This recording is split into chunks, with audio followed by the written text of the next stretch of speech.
ଶୟତାନର target ଥାଏ କି ଏମାନେ ଚର୍ଚ୍ଚ ଯାଆନ୍ତୁ, ଏମାନେ worship କରନ୍ତୁ, ଏମାନେ ସେବା ବି କରନ୍ତୁ, କିନ୍ତୁ ଏମାନେ ମୋର ଇଚ୍ଛା ସାଧନ କରନ୍ତୁ।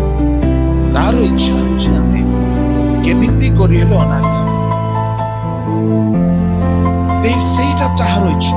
ଆଉ ସେ ତଳକୁ ଲେଖୁଛନ୍ତି ତାହାର ଇଚ୍ଛା ଅନୁସାରେ ତୁମେମାନେ ମଧ୍ୟ ପୂର୍ବରେ ଆଚରଣ କରି ଅପରାଧ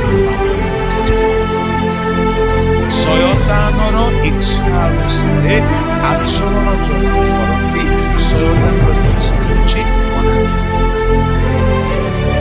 ଯେଉଁମାନେ ଅନାଜ୍ଞାବହ ସେମାନେ ଶୟତାନର ଇଚ୍ଛା ଅନୁସାରେ ଆଚରଣ କରୁଛନ୍ତି, ଆଉ ସେମାନେ ପାପରେ ଅପରାଧ କରୁଛନ୍ତି। ହେଲେ ଏମିତି ଶୟତାନର ଇଚ୍ଛାରେ ଚାଲିବା ଲୋକମାନେ କେମିତି ମୁକ୍ତ ହେବେ?